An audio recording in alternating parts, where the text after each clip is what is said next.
Morning all of you. आप सभी का बीएससी सेकंड भाई बीएससी फर्स्ट ईयर की केमिस्ट्री क्लास में स्वागत है। पिछले लेक्चर्स में अपन ने द्रव्यों की संरचना बताने वाले जो मॉडल्स थे उसके बारे में पढ़ा था, जिसमें पहला था अपना मॉडिफाइड गैस का मॉडल, जिसमें अपन ने द्रव्य की संरचना को गैस के से कंपैरिजन किया था उसके विस्तृत गुण के आधार पर। दूसरा मॉडल था अपना जिसमें अपन ने गैस को एज ए मॉडिफाइड सॉलिड के रूप में माना था, उसके जो अणु हैं उनकी अरेंजमेंट के बेसिस के ऊपर। तीसरा और इम्पोर्टेंट रूल था जेडी बर्नैल का, जिसमें बर्नैल ने ठोस द्रव गैस के लिए एक 2D मॉडल प्रस्तुत किया उसके मॉलिक्यूल्स के अरेंजमेंट का। ठीक है, चित्र में ठोस अवस्था में केंद्रीय कण ए, ठीक है, इसमें स्मॉल ए बता देखिए, ए बता रखा है सेंटर के अंदर। ए के चारों ओर 6 कण व्यवस्थित हैं, किसमें सॉलिड स्टेज की अगर अपन बात करें, जबकि द्रव अवस्था में केवल 5 कण ही व्यवस्थित हैं। ठीक है, इसे व्यवस्थित करने का कितना भी प्रयास किया जाए, यह क्रिस्टलीय ठोस जैसी व्यवस्था नहीं हो सकती। ठीक है, अगर अपन इनकी स्ट्रक्चर की बात करें तो सबसे पहले सॉलिड और लिक्विड का कंपैरिजन कर रखा है कि सॉलिड के अंदर सपोज कोई सेंटर के अंदर मॉलिक्यूल ए मान रखा है जो 6 अदर मॉलिक्यूल से घिरा हुआ है और इनकी छहों की जो अरेंजमेंट है वो फिक्स्ड है।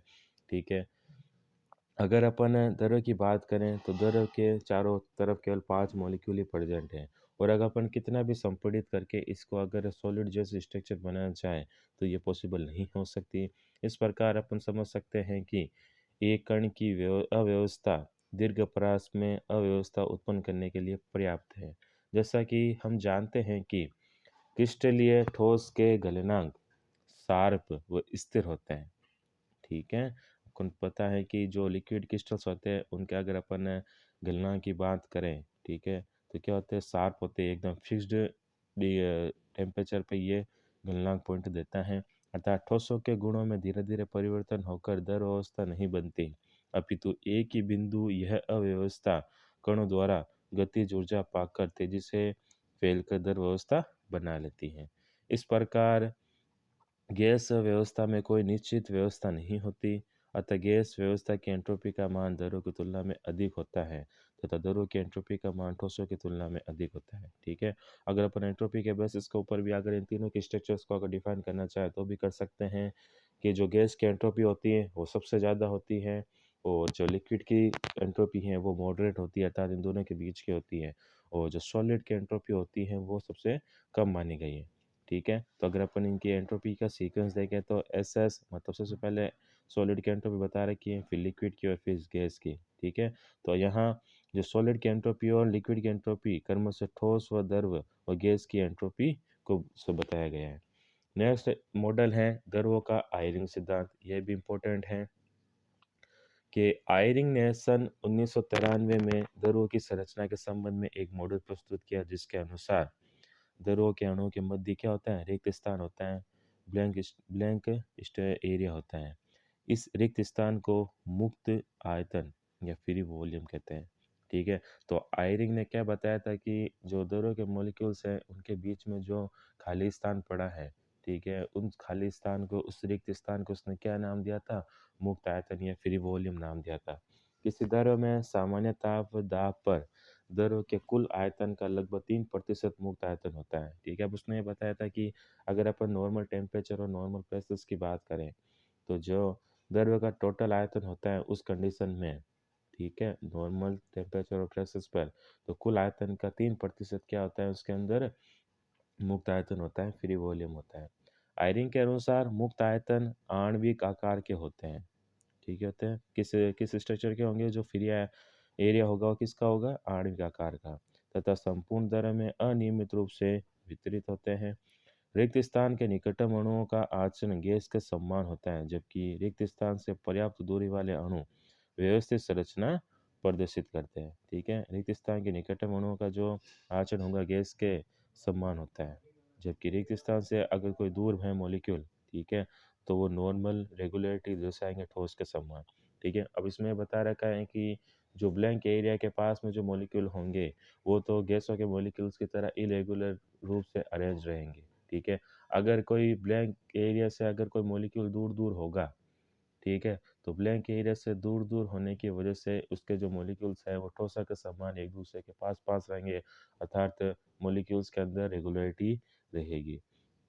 यदि ठोस व द्रव का मोलर आयतन V1 व VL व VS हो तो गैस के समान आचरण करने वाले अणुओं का अंश क्या होगा? VL minus VS upon VL के बराबर होगा तथा शेष रहे अणुओं का अंश क्या होगा? VS अपॉन VL होगा। ठीक है, अगर अपन टोटल वॉल्यूम की बात करें जिसमें अपन ने क्या मान रखा है, VL तो द्रव का आयतन है और VS क्या है? सॉलिड का, जो द्रव से लिक्विड के अंदर कन्वर्ट हो रहा है, या फिर वो द्रव के मॉलिक्यूल जो ठोसों के मॉलिक्यूल्स की तरह अपना अरेंजमेंट रखते हैं, उसके बारे में बता रखा है, जिसका आयतन क्या है? VS है। तो गैस के समान आचरण करने वाले कितने होंगे? मोलन से लिक्विड की बात कर रहे हैं, वो मॉलिक्यूल जो गैस के समान आचरण करेंगे उन मॉलिक्यूल्स का मान कितना होगा? VL minus VS upon VL के बराबर होगा। और जो बाकी शेष रहे अणुओं का अंश कितना होगा? VS अपॉन VL के VL का व्यवहार ठोस के समान होगा। ठीक है, मतलब अगर गैस के कुल मॉलिक्यूल्स की बात करें तो VL minus VS upon VL, तो ये इतनी जो वैल्यू होगी वो तो गैस का समान आचरण करेंगे द्रव के मॉलिक्यूल, और VS अपॉन जो VL वॉल्यूम होगा वो ठोस के समान व्यवहार प्रदर्शित करेगा। इस प्रकार द्रव अवस्था गैस व ठोस अवस्था के मध्य की होती है, तो द्रव का ताप बढ़ाने पर इसके अणु वाष्प में परिवर्तित हो जाते हैं। ये हमको पता है कि किस जैसे अपन लिक्विड का जो टेम्परेचर इंक्रीज करेंगे तो इस स्टेज के बाद में वो वेपर के अंदर कन्वर्ट होना शुरू हो जाता है। ठीक है, इसके अणु वाष्प में परिवर्तित हो जाते हैं, जिससे वाष्प की सांद्रता अर्थात क्या होता है? घनत्व बढ़ता है और द्रव अवस्था में मुक्त आयतन बढ़ता है। मुक्त आयतन क्यों बढ़ेगा? क्योंकि जैसे जैसे टेम्परेचर देंगे तो जो द्रव अवस्था के अंदर जो उसके मॉलिक्यूल्स हैं उनके बीच के अंदर दूरी बढ़ने लगेगी। दूरी बढ़ने से वो क्या होंगे? वेपर के अंदर कन्वर्ट होने लगेंगे, अर्थात द्रव अवस्था गैसीय अवस्था की तरह कार्य करने लगेगी और उसका मॉलिक्यूल्स का अरेंजमेंट भी गैसियस स्टेज की तरह होने लगेगा।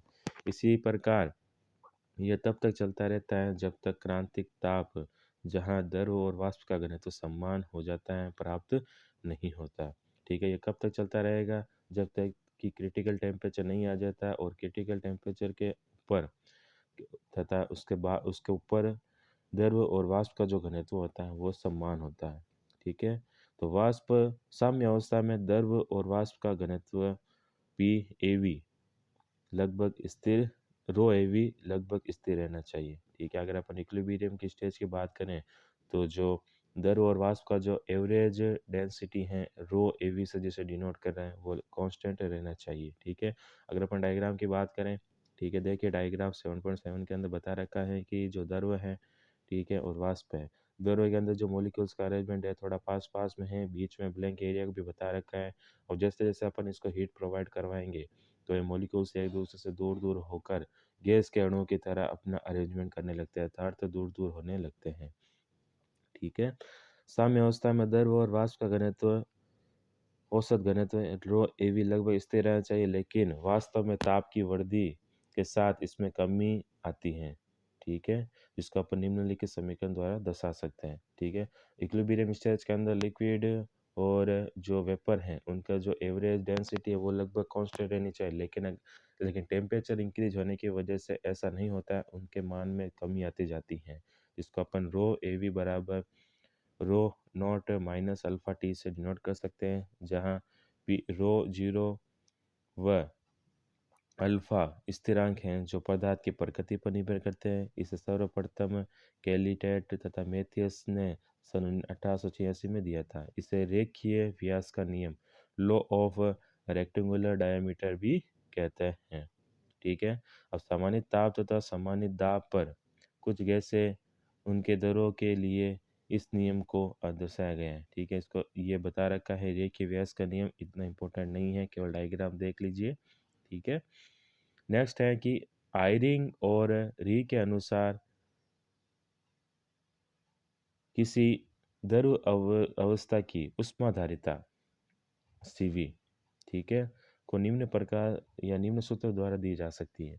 तो ये सूत्र इम्पोर्टेंट है इसके अंदर आयरिंग वाले कंसेप्ट में, कि जो आयरिंग और री ने बताया था कि द्रव की जो ऊष्माधारिता है और CV को अपन निम्न सूत्र द्वारा दे सकते हैं, जहाँ CV बराबर VS/VL 3R plus VL minus VS/VL 3/2R, जहाँ R क्या है, गैस कांस्टेंट है।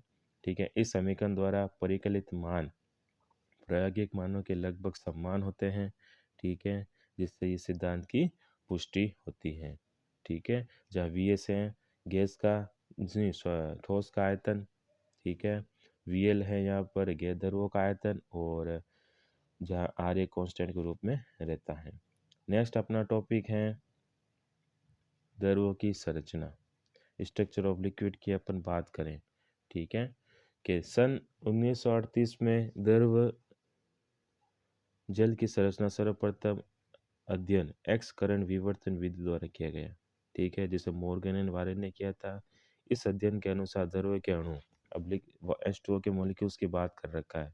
ठीक है, कि वॉरेन तथा मॉर्गन ने एक्स करण विवर्तन एक्स रे डिफ्रैक्शन मेथड के बेसिस के ऊपर जो द्रव्य की संरचना के बारे में बताया था, जिसमें उसने H2O के मॉलिक्यूल्स की स्टडी की थी। ठीक है, अगर अपन द्रव्य की संरचना के अगर डायग्राम देखें तो कुछ इस तरीके से अपने को डायग्राम देखने को मिलते हैं, जिसमें कुछ अणु पृथक होते हैं, कुछ अणु झुंड के रूप में रहते हैं। ठीक है, झुंड वाले अणुओं के बीच में बॉन्डिंग होगी, और जो फ्री मॉलिक्यूल्स होते हैं मुक्त अणु के रूप में स्वतंत्र रूप से विचरण करते रहते हैं, कि लघु क्षेत्रीय क्रम में व्यवस्थित होते हैं। बर्फ की भांति जल के प्रत्येक अणु के चारों ओर अन्य जल के अणु टेट्राहाइड्रल क्रम में व्यवस्थित होते हैं। ठीक है, अगर अपन जल के अणुओं की बात करें तो बर्फ के अंदर जिस तरह उसके मॉलिक्यूल्स का अरेंजमेंट होता है, तो वाटर के अंदर भी प्रत्येक अणु अपने चारों ओर जो अणु हैं, समान अणु हैं, वो टेट्राहाइड्रल रूप से अरेंजमेंट रहता है उसका। विभिन्न तापमानों पर जल में अणु के चारों ओर के अणुओं की समूह संख्या 4 और 5 के मध्य पाई जाती है। ठीक है, समूह संख्या कोऑर्डिनेशन नंबर कहते हैं जिसे, कि कुछ जितने कोऑर्डिनेशन नंबर कितना होता है, एक अणु का अपने चारों ओर जो अणु मौजूद है। ठीक है, मतलब 4 से 5 अणु इसके चारों तरफ मौजूद रहते हैं, एक अणु के जो इसके साथ बॉन्डिंग करने की स्वेच्छा रखते हैं। ठीक है, इसके साथ बॉन्डिंग करते हैं। अगर अपन बात करें टेम्परेचर और कोऑर्डिनेशन नंबर की, का तापमान जब 1.5 डिग्री सेंटीग्रेड होता है तो उसकी कोऑर्डिनेशन समन्वय संख्या कितनी होती है, 4.4। जब 1.3 हो तो 4.4, जब 3.4 हो, ठीक है, टेम्परेचर, तो इसकी समन्वय संख्या थोड़ी बढ़ना शुरू हो जाती है, कितनी, 4.6 हो जाती है। और जब टेम्परेचर 6.3 होता है तो उसकी जो समन्वय संख्या 4.9 तक पहुंच जाती है। और जब 8.3 या उससे ज़्यादा टेम्परेचर हो तो उसके कोऑर्डिनेशन नंबर कितना हो जाता है, 5 हो जाता है। बर्फ के पिघलने पर इसका नियमित चतुष्फलकीय डाटा टूट जाता है। ठीक है, अब अगर अपन लिक्विड को बर्फ के अंदर कन्वर्ट करें, सॉलिड के अंदर कन्वर्ट करें, ठीक है, और बर्फ अगर नॉर्मल टेम्परेचर पर रहेगा तो क्या होगा, धीरे धीरे मेल्ट होना शुरू होगा। जैसे जैसे मेल्ट होगा तो उसके जो मॉलिक्यूल्स की स्ट्रक्चर है वो क्या होगी, ब्रेक होने लगेगी, अर्थात जो उसका टेट्राहाइड्रल जो स्ट्रक्चर्स थी वो टूटने लगेगी, और जैसे जैसे टूटेगी तो वापस लिक्विड के अंदर कन्वर्ट होगा, तथा इनके मध्य जल के अणु प्रवेश कर जाते हैं। ताप बढ़ने के साथ साथ अंतराणु दूरी में वृद्धि होती है। ये हमको पता है कि जैसे जैसे टेम्परेचर बढ़ाएंगे तो मॉलिक्यूल्स के बीच में जो इंटरमॉलिक्यूलर डिस्टेंस है वो भी इंक्रीज होगी, किंतु समन्वय संख्या बढ़ने के साथ साथ घनत्व भी बढ़ जाता है।